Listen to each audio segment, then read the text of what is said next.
BMC निवडणुकीत नेमका काय घडलं? व्हायरल व्हिडिओ, आयोगाची दखल आणि राजकीय वाद. मुंबई महानगरपालिका निवडणूक देशातील सर्वात श्रीमंत महानगरपालिका आणि या निवडणुकीच्या पार्श्वभूमीवर सध्या एक नाव प्रचंड चर्चेत आहे. महाराष्ट्र विधानसभेचे अध्यक्ष राहुल नार्वेकर. सत्तेच्या सर्वोच्च खुर्चीवर बसलेला व्यक्ती आणि त्यावर जर निवडणूक प्रक्रियेत हस्तक्षेपाचा आरोप झाला तर प्रश्न फक्त एका व्हिडिओचा राहत नाही, तो प्रश्न लोकशाहीच्या अस्तित्वाचा बनतो. नमस्कार, मी पूजा आणि तुम्ही बघताय सत्ते पे सत्ता, म्हणजेच थोडक्यात पण महत्त्वाचं. मुंबई महानगरपालिकेच्या निवडणुकीसाठी उमेदवारी अर्ज दाखल करण्याचा शेवटचा दिवस होता आणि दक्षिण मुंबईतील एका प्रभागात विरोधी पक्षाचे काही उमेदवार अर्ज भरायला पोहोचले. तेव्हाच एक घटना घडली, जिचा व्हिडिओ आज सोशल मीडियावर व्हायरल होतोय. या व्हिडिओमध्ये राहुल नार्वेकर हे हरिभाऊ राठोड यांच्याशी तीव्र शब्दात बोलताना दिसत आहे, असा आरोप विरोधकांकडून करण्यात येतोय. हरिभाऊ राठोड हे अनुभवी राजकीय नेते, माजी खासदार आणि विरोधी पक्षाकडून उमेदवारांच्या बाजूने उपस्थित होते. व्हिडिओमध्ये प्रामुख्याने नार्वेकर बोलताना दिसून येत आहेत की तुमची सुरक्षा काढून टाकतो, तुम्ही इथे गोंधळ घालताय, पोलीस तुमचं ऐकणार नाहीत. हे शब्द सरळ धमकी दिल्यासारखे त्यांच्या तोंडातून निघताना दिसले. आणि हाच प्रश्न निर्माण होतोय की ही धमकी होती की कायदा सुव्यवस्था राखण्यासाठी दिलेल्या सूचना होत्या? हाच एक प्रश्न आज संपूर्ण महाराष्ट्र विचारत आहे. या घटनेनंतर एकामागून एक विरोधी पक्ष मैदानात उतरले. काँग्रेस, शिवसेना, उद्धव बाळासाहेब ठाकरे गट, आम आदमी पक्ष सर्वांनी एक सुरात आरोप केला की राहुल नार्वेकर यांनी उमेदवारांना अर्ज भरण्यापासून रोखण्याचा प्रयत्न केला. पोलीस यंत्रणेला हाताशी धरून दबाव टाकला.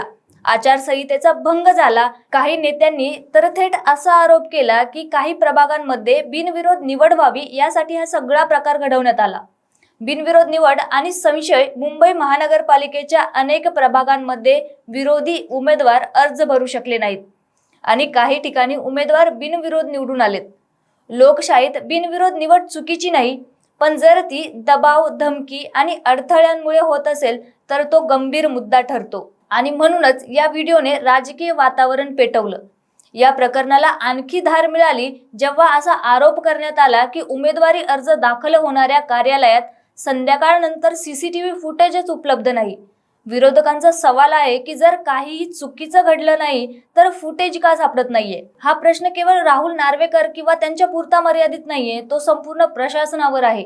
राहुल नार्वेकर यांनी हे आरोप फेटाळून लावले आहेत. त्यांचं म्हणणं आहे की मी कोणालाही धमकी दिलेली नाही, तिथे गोंधळ निर्माण होत होता, मी फक्त पोलीस अधिकाऱ्यांना कायदा सुव्यवस्था राखण्यास सांगितलं. त्यांचा दावा आहे की या सगळ्या गोष्टी राजकीय बदनामीसाठी वाढवून सांगितल्या जात आहेत. पण प्रश्न तिथे संपत नाही, कारण राहुल नार्वेकर हे केवळ एक आमदार नाहीत, ते विधानसभा अध्यक्षही आहेत. त्यांच्याकडून अपेक्षा असते ती पूर्ण तटस्थतेची, घटनात्मक मर्यादांची, लोकशाही मूल्यांची. आणि म्हणूनच विरोधक हे देखील म्हणाले की जर सामान्य नेत्यांवर हा आरोप झाला असता तर गोष्ट वेगळी होती, पण अध्यक्षपदावर बसलेल्या व्यक्तीवर हे आरोप होणं धोकादायक आहे. या सगळ्या घडामोडींनंतर राज्य निवडणूक आयोगाने या प्रकरणाची दखल घेतलेली आहे. आयोगाने मुंबई महानगरपालिका आयुक्तांकडून सविस्तर अहवाल मागवलेला आहे.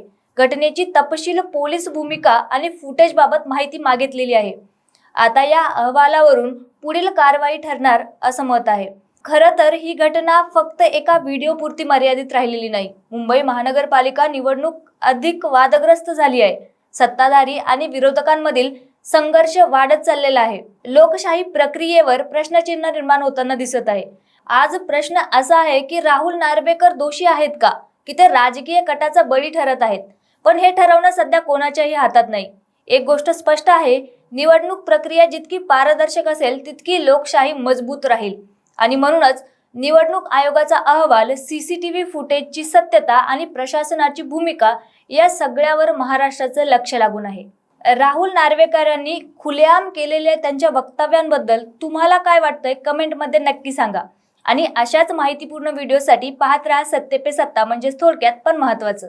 अहो मला सारखा दम लागतोय हो. आज माझा अजिबातच मूड नाहीये. मला ना कसं तरी होतंय. माझ्या हातापायाला मुंग्या येत आहेत. माझं खूप डोकं दुखतंय आज. अहो माझ्या थायरॉइडच्या गोळ्या संपल्या आहेत, लवकर आणून द्या ना. या सगळ्या कुरकुरी आपण देखील रोज ऐकता का? हो ना. अहो या त्रासावर सोपा उपचार आहे. डॉक्टर चाटेज होमिओपॅथी क्लिनिक.